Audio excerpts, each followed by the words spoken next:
Hai guys, selamat malam, selamat datang di podcast Cedak Penat. Ruang dimana kita ngobrol santai tapi tetap bermakna.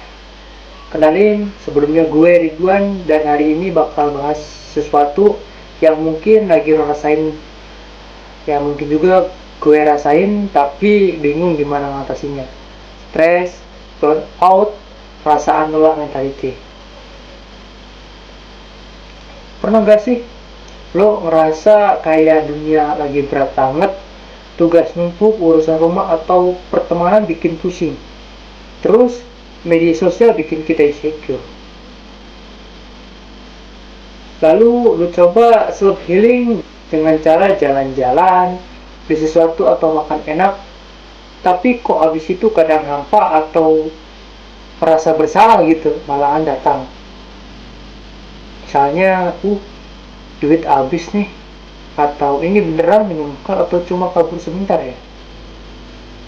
Nah, episode kali ini gue ajak lo semua untuk ngobrol tentang apa kabar kalbum, mengenal self healing dalam perspektif Islam. Tenang, ini bukan ceramah yang berat tapi lebih ke sharing aja. Let's get started.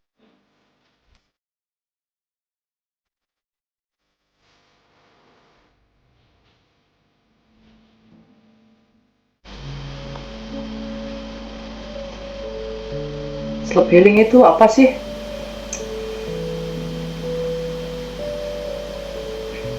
Yang gue baca di Wikipedia, self healing itu secara umum adalah proses pemulihan luka emosional atau psikologis yang kita lakukan sendiri. Bukan berarti nggak butuh bantuan orang lain, tapi sering lebih ke kemampuan kita untuk mengolah perasaan, berdamai dengan masa lalu, kembali menemukan kedamaian. Tapi kadang kita salah kaprah. Self healing dikira sama dengan self indulgence, alias memanjakan diri sebebas-bebasnya tanpa batas, yang penting senang dulu deh. Padahal kalau cuma saat itu seperti minum air asin aja, nggak bakal meredakan haus. Nah, disinilah Islam datang dengan perspektif yang sangat holistik dan sangat dalam.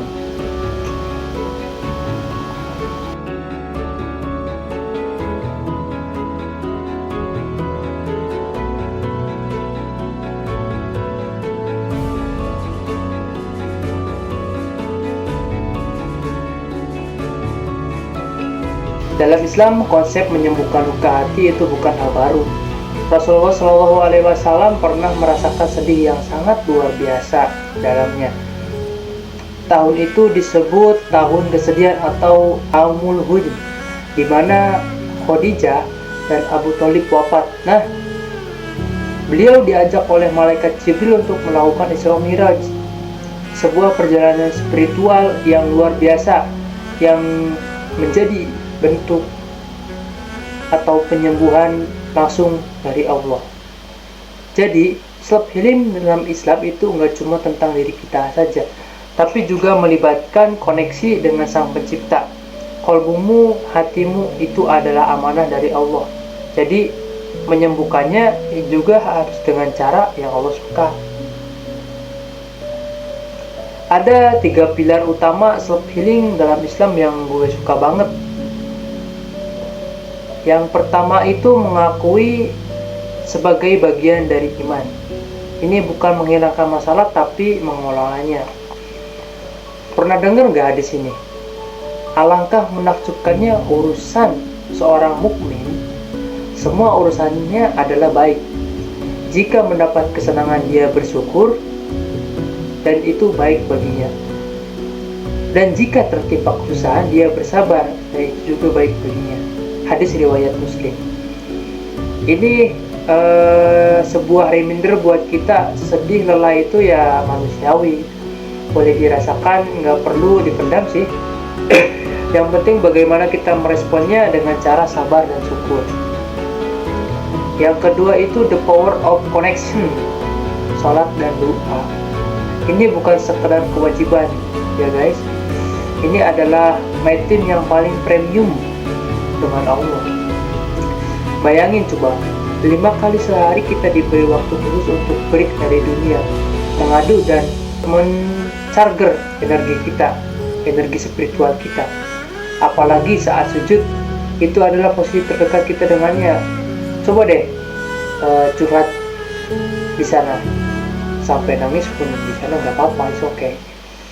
Yang ketiga itu bersyukur dan melihat ke bawah.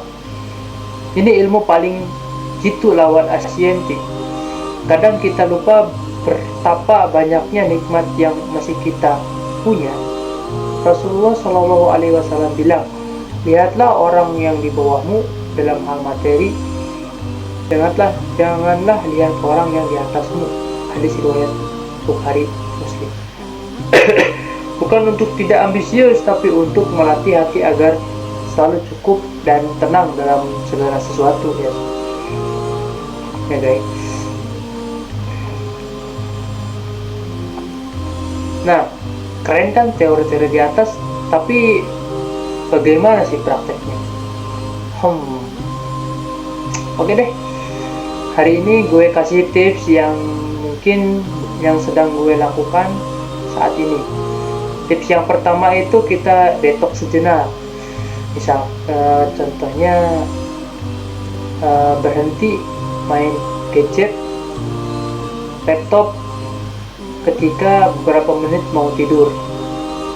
Gue tahu FOMO atau fear of missing out itu nyata, tapi coba deh 30 menit sebelum tidur jauhkan HP lo ganti dengan baca buku atau dengar podcast atau tulis jurnal gratitude. Tulis 3 hal yang lo syukuri hari ini, jamin hati jadi lebih adem, ya. Okay. Self care yang barokah. Self care ala Islam itu gak mahal, cukup tidur yang cukup adalah sedekah untuk tubuh. Makanan yang halal dan baik, thayyib, adalah bentuk cinta untuk diri sendiri. Bahkan tersenyum ke orang lain aja adalah sedekah yang bikin hati kita dan orang lain lebih jadi senang. Yang ketiga, terhubung dengan komunitas yang baik atau soleh-soleha. Self healing bukan berarti menyendiri terus. Terkadang healing itu justru adalah ada dalam obrolan dengan teman yang bisa mengingatkan kita perihal kebaikan. Carilah circle yang saling menguatkan, bukan yang malah bikin toksik. Yang terakhir, yang keempat, yaitu berkarya dan melakukan hal-hal yang bermakna. Kadang rasa hampa datang ketika kita kurang memberi. Coba deh ikut kayak misalkan volunteer, atau bantu orang tua, atau bagi ilmu yang kita punya sama orang lain. Dengan memberi kita justru merasa akan lebih penuh gitu, lebih bahagia gitu dengan membantu itu. Jadi guys, intinya apa kabar kalbumu adalah pertanyaan penting yang harus kita tanyakan ke diri sendiri. Self healing dalam Islam itu adalah perpaduan antara ikhtiar kita berusaha mengolah hati dan bersandar sepenuhnya kepada Allah. Ingat, lo nggak sendirian, setiap orang punya luka dan cara untuk sembuh. Yang penting, jangan berhenti untuk merawat kalbumu, karena hati yang sehat adalah bekal untuk melalui segala tantangan hidup. Seperti kata pepatah, hati yang bersih adalah cermin yang memantulkan benar. Mari kita jaga cermin kita agar selalu bersih. Terima kasih yang sudah mendengarkan podcast Tidak Penat Malam hari ini. Jika episode ini bermanfaat, jangan lupa like, share, dan subscribe channel ini untuk dukung podcast ini. Sampai jumpa di episode berikutnya. Saya Ridwan. Salam sejahtera. Assalamualaikum warahmatullahi wabarakatuh. Stay keen and stay healthy. Terima kasih.